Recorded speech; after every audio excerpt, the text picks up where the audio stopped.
Christ is Lord. Say Christ is Lord. Say it. Catastrophic, karmic, cleansed or catatonic. Off the ends where matters often turns to chatter. That can flatter, coughing, still they act as conscious. I've been off the wind. Slow my pace of the function. Show my face at the function. I meant what I said, I'm a jade egg if she cunty. Yeah, yo, we call me hunting. I been cougar hunting. God problems always coming for the bag head. But ain't another is one thing. Smoke like a chimney, I've been treating my lungs mean. It's a sassy nigga apocalypse. What is the sassy apocalypse to me? And what has it been for me?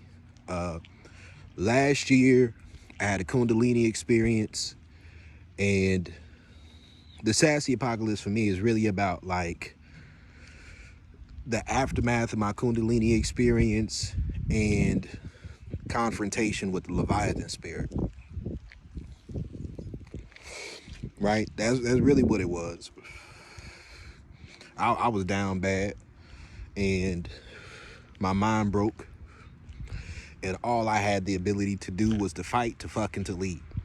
I ain't bullshitting. I was still leading well too, right? Being a dom and stuff. And it was like I was hitting towards the masculine dominant exercise and self-control. I ended up in a position where I just decided by choice to live out of my car for like 6 months to a year. Living out of my car 6 months to a year, going city to city, slinging dick. And I hit a point where my power level reached a certain point where it was like a normal thing for women to come around me and to choose me. Like they wanted me to be their pimp and stuff. And the Diddy stuff was taking place at the same time.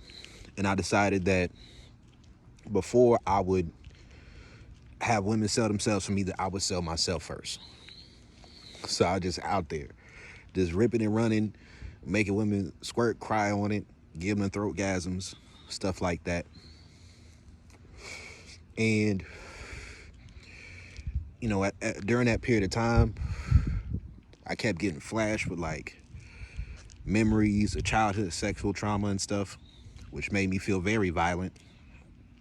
Very violent. Never going anywhere, ever, without having my pistol on me at all times. Never for more than a couple of hours. Sleeping in my car for weeks at a time. And, you know, just getting off the road just to go find me a eater, a pretty feeder. And just doing it like that, man. Going city to city, you know, going to Charleston, going to Myrtle Beach, Conway, going to Columbia, you know, from time to time going up to North Carolina. And it was like a magnet. It's like the level of darkness that was on me. It was like a magnet to where like witches and stuff would start coming my way. But it was crazy because when I had my Kundalini experience, I still had enough background from my days of being in apologetics to where the mixture of my days being into apologetics and understanding things like the Nephilim and stuff like that and how that attaches to demonic warfare, I was like, okay, cool. That mixed with knowing how to be a dom, I was able to kind of, for the most part, protect myself from certain levels of witchcraft. But my own mind was enough of a battlefield by itself. So I was like dom and dames and doming witches and stuff like that. And it was just a crazy period of time in my life, man. It was crazy. Then all the childhood sexual trauma shit start popping up. And it was just something I had to really deal with and confront. And then at the same time, it was like confronting the ideas, the concepts of masculinity and manhood. And like I gave myself a few rules of things that I just wasn't going to do, right? I wasn't going to give up Jesus. That was never going to happen, right? Wasn't going to play with that Bucci cat. Wasn't going to do that either. I had a couple of them try to trick me, right? And I had a few of them try to pay for it, but I was only going to sell it with women. So that, of course, that was going to be less money, but less money for the sake of my peace of mind. And I really just age regressed and age progressed at the same time. Like I had weeks of time where I was pretty much paralyzed, catatonic, you know what I mean? Where I couldn't really move, I couldn't really do anything. And it was just like the women I was sleeping with, they would just take care of me, right? They would just take care of me. And I would take care of them because I can do that in my sleep. I'm gonna be honest with you. I done spent so much of my life being enthralled by the female gaze and female validation that I can lead a woman in my sleep. With all of my personality and characteristics and traits going through depression and all this other stuff, I could still be a leader in a relationship. That's one thing I learned about myself during that period of time. But the idea of just working for somebody else for so long, it just didn't resonate with me. I was afraid of so many things, and what kept my mind together was just like praying and not overdoing the fasting, and thinking about my music. So I decided that I wanted Sassy Apocalypse or Sassy Nigga Apocalypse, something along those lines, to be the name of my next project.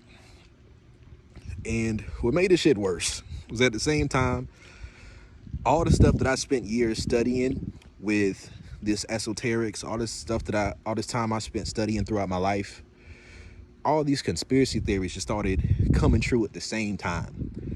And then, like, most of my fantasies that I had from Korn, most of those things just started, like, not started because my life been that way, but like the gap between reality and fantasy on a sexual level and on a spiritual level, that gap got bridged.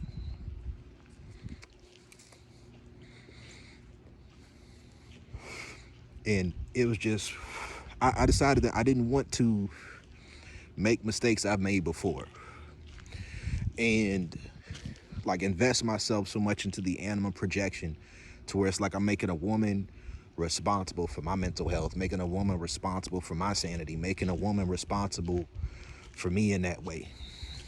I didn't want to do that. I didn't want to do that. So I felt proud of that. I felt proud of myself that I didn't do too much crazy shit. I was just isolating myself so much. I didn't go goes to my parents for like weeks at a time. Wasn't talking to anybody. Right? If a woman wasn't talking money or give me some of that sloppy, sending me them feet, putting them shits in my face, I wasn't even listening to it. Not at all. Low-key, I'm still not. Because that's just, to me, I learned to just stick to what I know. I held on to the things that were like identity markers, things that I know I've consistently loved and liked throughout my life, that no matter where I was in my life, those things stuck with me. So I've always loved anime. Frank Ocean been my favorite artist since I was like 16 years old, 15, 16 years old. Frank Ocean been my favorite artist. So I was like just stuck to things I knew, getting deeper into these dynamics, and I just had to rebuild my mind. And then I just used working on my music and giving way too much fucking information on the internet just to hold myself accountable. Because you reach a certain point where your mind break on a certain level and you like, shit, the things that I would typically see as wrong, I didn't see them as wrong at all. I was like, damn, well, if I'm public about shit, if I'm honest about shit, if I'm transparent, then that'll give me some sense of accountability so that I wouldn't take shit too far. Because if I were to take it too far, then that would backfire. So I was like, okay, cool. If I'm completely transparent about who I am and my lifestyle, then that might keep me from being in a very precarious situation, a very nefarious, precarious situation. So, it's Coach Brodie. I'm out. It's